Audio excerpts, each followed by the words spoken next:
What up, Lowe's? Next week is upon us. This one will be kind of short today. It's been a hectic day, all kinds of shit. I ain't really been able to give this 11 attention I needed. So, again, I'll make it real quick and we'll jump right into a beast and bum of the week. Commish touched on it a little bit in his pod. By the way, both Commish and Philly Boy, those two this week they were my favorites, man. That shit was good as hell. So appreciate y'all. But yeah, beast of the week. No way I couldn't go with Zeke. The way he blew up and put up those numbers, that was a no-brainer. And, yeah, it just wasn't even close for anybody else to even be in the running, I don't feel like. And then, of course, bum of the week. He was in the running last week, and I don't think I gave it to him. No, yeah. But this week I got no choice, man. Candy Shop, you falling into some kind of rookie slump. I don't know what's up. Point output is trash. This is just another terrible look for you this week. I don't know that this coming week's going to be a whole lot better for you after taking a quick snapshot look. Pulling for you. I'd like to see you bounce back, but goddamn, that shit was bad. So, beast is Zeke, bum is Candy Shop. Jumping into pick'ems, or picks, not pick'ems, the picks. First game on the docket, I got Zeke versus Chubb. Short and simple, I think Zeke stays on a roll. He's heating up right now, and things look good. A couple things I did point out, though. Justice Hill, I guess it's the bye weeks that are hurting you. You got Justice Hill in, splitting carries with Chubb Hunter's Derrick Henry. I don't know how well that's going to fare for you, but the rest of your matchups are looking pretty good. If Patrick Mahomes keeps doing what he's been doing as of late, that one's panning out for you. And I didn't think he was going to do a whole lot. He's just never been a good fantasy quarterback in my eyes, but that wide receiving core is just shit. Nothing anybody can do with that. That shit's carrying you heavy. So that looked good. And then, of course, over on Chubb Hunter's side, the Bucky Irving thing, that might bite you in the ass. I was looking at your bench, and I saw you got backups to put in if you need to. But, yeah, they said today he was in a boot and on crutches, so I don't even know if he's going to play this week against a tough Seattle team. That could hurt you a little bit. For all those reasons, I'm giving it to Zeke. Next game, Duke and Philly Boy. I hated to see for you, Duke, going in with C.J. Stroud at quarterback, but couldn't be going up against a better defense to try and at least carry you while Lamar gets healthy. Baltimore's been giving up, I think they said 3 games straight, 35-plus points. That shit's nuts. So C.J. Stroud should have a good day, and I'm hoping he does because I could use some Nico Collins love. Outside that, yeah, the running back room is hot. J.K. Dobbins has got a hot hand right now, too, which is a nice little uptick for you. And then Philly Boy Green, I like all your matchups, and I like the actual lineup, too. I think this one's going to be way closer than what they're predicting between the two of you guys. But, yeah, I'm going Philly Boy Green on this one. Big one was better matchups all the way across the board, and it's a strong lineup. You started off slow this year, but if you're on a bounce-back trail, I mean, I can see it. These are good matchups and just an overall pretty good roster. So I'm going Philly Boy Green. All right. Next up, these Bucks and Candy Shop. Oh, and I guess, by the way, yeah, finally, Commish touched on it. I broke 500 finally. I'm hoping to keep that going and keep pushing up in the positive numbers. But I did miss. Last week was the first time my what do you call it? Not underdog pick, but my upset of the week didn't hit. And I touch a little bit on that here in a little bit. But, yeah, finally one game above 500 overall. I'll take it. Again, hopefully the trend stays positive and we jump up a little bit better this week. But back to the matchup. These Bucks and Candy Shop. Computer doesn't have it very close at all. Again, I don't think this is a good lineup for you, Candy Shop. I mean, it's a good lineup. It is, but the output's just not been there, and some of these matchups are going to be pretty tough for you. I think Buffalo's going to hurt Drake May a little bit. Dave Montgomery against Cincinnati should be a nice little uptick, though. I just don't know about Ramondre Stevenson. I think he had a good week last week, but he's just been up and down. And then, of course, A.J. Brown against Denver's defense. I don't see a whole lot happening there, especially since they ain't throwing the ball. 0 pass yards in the second half last week. You're going to do even less than that against Denver's defense. So it's going to be a little bit tough for you. And then for these Bucks, Bo Nix playing really well. Hopefully he can cut up Philly's defense a little bit. Devon Achane should get a little bit better with Tyreek Hill going out. I think that's going to work in your favor. And then if Ashton Jennings' breakout party was last week, even though Indiana's got a good defense, I still think he should have a good game. And Jordan Addison was nice to have him come back last week. Chris Godwin coming back helps out. So, and then Darren Waller. Yeah, I just like you line up a whole lot, man. And for that reason, I'm going D's Bucks over Candy Shop this week, and probably a pretty hefty win. I would say 15 to 20 points or more. All right, next up, I guess I'm going to stick with the commission, and they're calling it LDB versus Red Balls. Until you can bounce back from that one and beat them out, I guess it's LDB. Not my call. Just do what I'm told. Man, my nose is itching. All right, LDB. Again, Jalen Hurts against Denver. I don't know how well that fares for you. I saw you put Amari Mercado in. Word came late today that I guess he's not going to be that number one running back. It looks like they're looking at, what's his name, Michael Carter to come in and do it. So this one might not be nearly as well in the projections like they got you. And by the way, the computer's got this one pretty. I think this is the biggest gap of the week with Red Balls at 73%, you at 27% as far as win probability. Woody Marks pickup was fucking nice, though. I think he's going to keep doing well, and he should have a big-ass game against Baltimore, so that'll help carry you a little bit. But overall, I think your side of the roster is just not nearly as strong as Red Balls with his matchups. Daniel Jones is playing crazy. Chase Brown's not really doing a whole lot of shit, but at least you got him in there. Jordan Mason's been nice, and Kenneth Walker's played pretty well.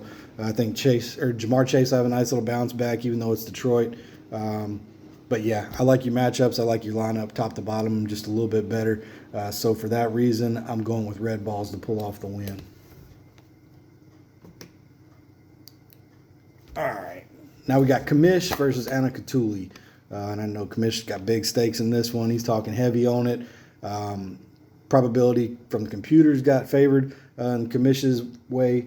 I like both these rosters really well, though.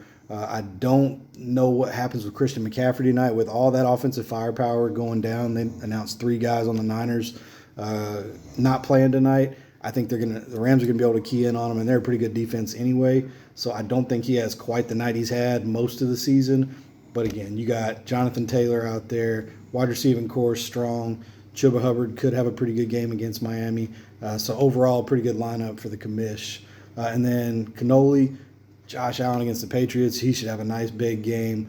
Trevion Henderson, I don't know what's going to be up. He's been up and down. They tried to get him the ball a little bit last week, and he did okay. But Javonte Williams has been a real nice story for you. And then Cortland Sutton, one of the most dependable receivers fantasy-wise out there. Xavier Worthy was a nice bounce back for you too. So I think this one's going to be closer than what the computer predicts, a lot closer. But I'm giving the edge to the commish, and that leaves me with really no upsets of the week this week, unless you go to my game, which is the final one.